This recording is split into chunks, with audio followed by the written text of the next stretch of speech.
윙윙거린다, 많이 피곤하다, 소화가 잘 안 된다, 눈이 아프다, 이게 다 그런 신경들이고요. 목이 아프다라고 하는 게 목에서 나온 신경의 병이기도 하지만 뇌신경에서 같이 연결되는 것들이 많아요. 이 아픈 것보다 이 위가 훨씬 많아요. 이것이 문제가 있는지 제일 먼저 체크해 봐야 됩니다.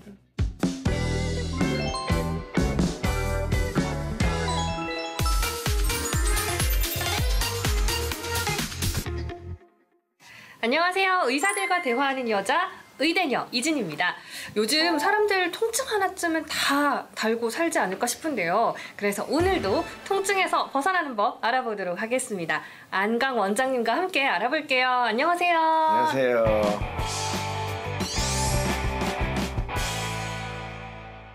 네, 통증에 대한 궁금점 있는 분들 댓글 남겨주시면 되는데요. 목 통증에 대해서 질문해 오신 분이 있어요.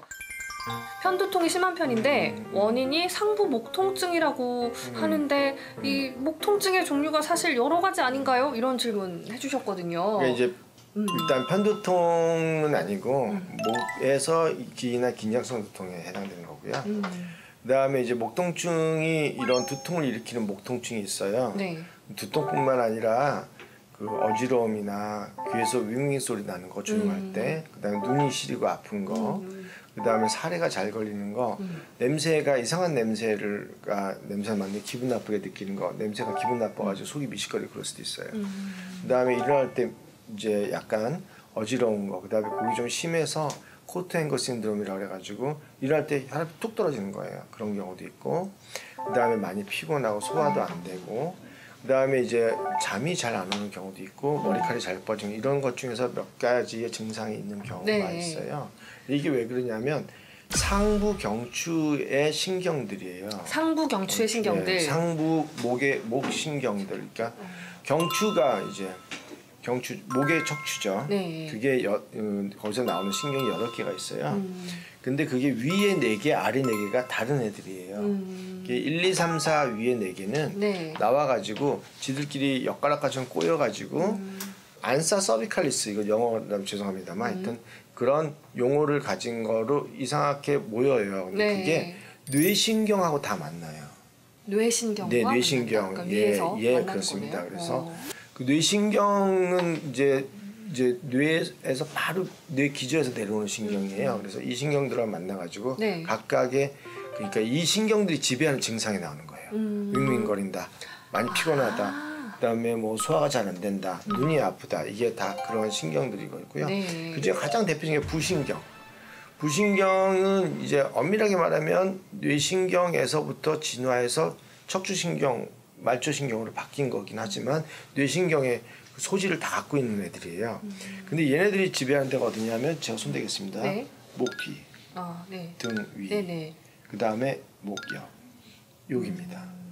그러니까 지금 우리가 목이 아프다라고 하는 게 목에서 나온 신경의 병이기도 하지만 여기하고 같이 연결되어 있는 뇌신경에서 같이 연결되는 것들이 많아요. 그래서 아까 말씀드렸던 증상, 뭐 눈이 시리다, 두통이 온다, 귀에서 윙 소리가 난다, 그 다음에 턱관절이 아프다, 그 다음에 사례가 잘 걸린다, 목에 이물감이 있다, 가슴이 답답하다, 좀 더 심한 경우는 소화가 안 된다, 그다음 소화가 실제로 안 돼요, 가슴이 두근거린다, 숨이 가빠온다, 이런 여러 가지 증상들이 나타나는 게 목의 1, 2, 3, 4는 이것들과 연관이 있어서 목의 것이 이렇게 맺을 수도 있고, 또 심지어는 시신경이나 이런 것들, 그런 신경들의 너무 강렬하고 나쁜 자극이 오래되면서 그것들이 목의 두통을 만드는 것도 이런 이유예요. 그래서 이 신경들이 연결돼 있어요.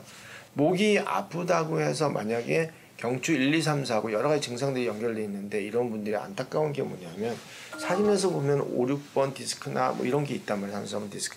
실제 전혀 상관이 없는데 이런 것 때문에 수술하거나 굳혀버리는 수술도 하고 뭐 이렇게 되면 이미 이건 뇌신경이 자극되어 있는 상태에다 기름을 붓는 것이 돼요. 불난 데다가. 그러면 이분들은 헤어날 수도 없고 정말 끔찍한 통증으로 평생을 정말 악마와 같은 존재들과 싸우면서 지내야 됩니다. 그 상상도 할 수 없는 고통이 생기거든요. 그래서 정말 조심하셔야 됩니다. 정말 부탁인데 정말 꼼꼼하게 뒤집고 또 뒤집으셔야 됩니다. 이건 정말 제가 이런 것들 너무 많이 보기 때문에 네네. 정말 이런 분들 보면 가슴이 아파요. 한 번만 더 생각했으면 이런 문제 안 생기거든요. 정말 꼭 이건 이해하셔야 됩니다. 다음에 네. 5, 6, 7, 8 그 신경들은 달라요. 걔네들은 이 뇌신경과 연결된 신경들이 아니에요. 네. 비교적 단순해요.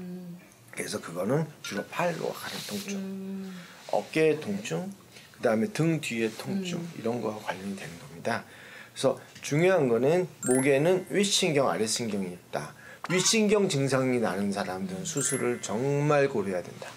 우연히 MRI에서 나온 이상한 병변 가지고 수술해서 크게 수술해서 그것 때문에 정말 평생을 정말 눈물 속에서 살고 마약성 진통제로 살아야 된다거나 평생 멍하게 그 항우울제나 항불안제를 강한 약을 많이 먹어서 평생 멍하게 살고 실제로 그 주위나 가족들로 다 헤어지고 굉장히 비참하게 살게 되니까 네. 꼭 한번 짚으셔야 됩니다. 네, 목 통증에 대한 설명해 주셨는데요. 이렇게 궁금한 점 댓글로 남겨주시면 앞으로도 계속해서 또 답변 드릴 예정이니까요. 오늘도 여러 가지 이제 이야기들 들으시면서 궁금한 점들 댓글로 남겨주시기 바랍니다. 감사합니다. 자, 그러면요. 오늘은 무릎 통증에 대해서 이야기 나눠볼 거예요. 특히 이제 노인들에게는요. 무릎 관절염, 이 무릎 통증이 우울증의 위험 요인이 될 수 있다. 맞습니다. 이런 얘기 들었거든요. 그 미국 그 노인의학회 거기서 나온 것들도 우울증하고 상당히 연관이 많다. 무릎이 관절염이 심하면 우울증이 온다. 그다음에 또 하나는 이제 그 미국의 노스캐롤라이나 스쿨 오브 메디신 거기서 나오는 것들 보면은 무릎 아픈 사람들이 사망률이 급격히 올라간다 이런 것들도 같이 나와 있습니다. 그래서 무릎 아픈 걸 단순히 무릎 아픈 걸로 끝내는 건 아닐 것 같습니다. 네, 진짜 감정까지 많은 영향을 주는데, 근데 사실 이 무릎이란 게요, 무릎 관절은 하나의 큰 관절이라서 좀 불안정한 손상은 아닌 것 같은데, 몸의 관절은 불안정해지면서 손상이 온다고 하셨잖아요. 좀 이해가 안 되거든요, 이 부분들이. 무릎 관절은 굉장히 큰 관절 중에 하나예요. 근데 무릎 관절은 어떻게 보면 요것도 관절이죠. 여기도 관절이죠. 여기, 그죠? 그 다음에 여기도 관절 아닙니까? 요 끝에. 그래서 요 세 개의 관절이 만나는 거라고 보시면 돼요. 세 개의 관절. 그러니까 통으로 하나가 아니었네요. 물론 이것이 전체적으로 무릎 관절의 하나를 구성하고 있지만 세 개의 관절들이 연합된 거라고 생각하시면 됩니다. 그러면은 무릎 통증 했을 때 주된 원인은 어떤 부분일까요? 이게 이제 일반적인 관절은 이 여기 요 뼈와 요 뼈 사이의 관절을 얘기하는 거라고 사람들이 잘못 알고 있어요. 근데 실제로 요 앞에도 뼈가 있잖아요. 요 앞에 뼈가 왔다 갔다 하는데 요게 보면 기찻길 레일처럼 돼 있어요. 여기 보시면 기찻길 레일처럼 돼 있어요. 이 레일로 왔다 갔다 하는 거거든요. 그러다 보니까 이게 왔다 갔다 하면서 레일을 탈선하면 좌로 탈선하거나 우로 탈선하거나 그러면 이 뒤에 있는 연골과 그 뒤에 있는 연골과 연골 사이가 부딪히면서 아프게 돼요. 그리고 이거와 더불어 이런 것들이 나타나는 원인은 무릎 자체의 원인이 아니라 이 뼈를 잡고 있는 근육이나 힘줄의 문제인데 이것들이 다 엉덩이에서 오는 거예요. 엉덩이에서? 네, 앞에 대퇴부나 뒤에 엉덩이나 이런 데서 오는 거죠. 그래서 실제로는 이것들을 지배하는 것들이 잘못되면서 요것들이 위치가 좌우로 흔들리거나 위에 어떤 특정 부위가 잘못 긴장돼 있거나 또 약해지는 부위가 또 더 긴장을 하거든요. 그러면서 방향이 바뀌어지면서 부딪히면서 아픕니다. 이 아픈 거와 이 아픈 거를 많은 경우에 혼돈이 되는데요. 실제로 이 아픈 거보다 이 위가 훨씬 많아요. 그래서 이것이 문제가 있는지 제일 먼저 체크해 봐야 됩니다. 그리고 이것이 심해지면 이 관절도 결국 이것 때문에 주위가 긴장해서 더 빨리 망가져요. 그리고 불안정적으로 더 잘 옵니다. 그러면은 네. 이게 관절이 네. 좀 손상이 됐을 때 어떤 질병들이 생길 수 있을까요? 그러니까 이거는 이제 슬개대퇴 증후군이라고 해서 요 관절이 움직이면서 옆에가 닿으면서 아픈 거, 이게 슬개대퇴 증후군. 슬개대퇴 증후군. 네, 이거는 예. 앞에 있는 근육이 긴장돼도 그렇고 실제로 뒤에 있는 근육이 긴장돼도 요 앞에가 아파요. 그래서 이것들이 이제 제일 큰 문제가 되는 거고, 근데 요게 좀 심해요. 그래서 요게 너무 많이 부딪혔어요. 아래 있는 뼈들하고. 그러면 이 뒤가 헐거워지고 망가져요. 뼈가 자라기도 하고. 그러면 이걸 슬개골 연화증이라고 합니다. 슬개골 연화증. 네.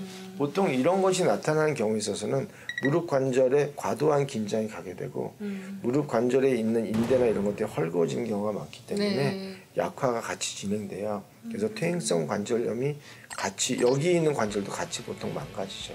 그래서 우선은 요것이 먼저 생기는 병이고 네. 이것이 망가진 다음에도 이것 통증은 꼭 있기 때문에 이것만 잡아도 좋아지는 경우가 굉장히 많아요.